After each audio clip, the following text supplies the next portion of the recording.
اعوذ باللہ من الشیطان الرجیم، بسم اللہ الرحمن الرحیم۔ نہج البلاغہ، مکتوب نمبر 35۔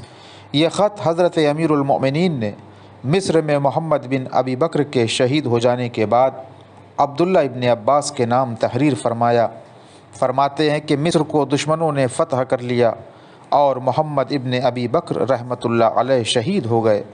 ہم اللہ ہی سے اجر چاہتے ہیں اس فرزند کے مارے جانے پر کہ جو ہمارا خیر خواہ، سرگرم کارکن، تیغ بران اور دفاع کا ستون تھا، اور میں نے لوگوں کو ان کی مدد کو جانے کی دعوت دی تھی اور اس حادثے سے پہلے ان کی فریاد کو پہنچنے کا حکم دیا تھا، اور لوگوں کو علانیہ اور پوشیدہ بار بار پکارا تھا، مگر ہوا یہ کہ کچھ آئے بھی تو بادل ناخواستہ اور کچھ حیلے حوالے کرنے لگے، اور کچھ نے جھوٹ بہانے کر کے عدم تعاون کیا۔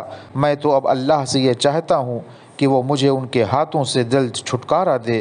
خدا کی قسم، اگر دشمن کا سامنا کرتے وقت مجھے شہادت کی تمنا نہ ہوتی اور اپنے کو موت پر آمادہ نہ کر چکا ہوتا تو میں ان کے ساتھ ایک دن بھی رہنا پسند نہ کرتا اور انہیں ساتھ لے کر کبھی دشمن کی جنگ کو نہ نکلتا۔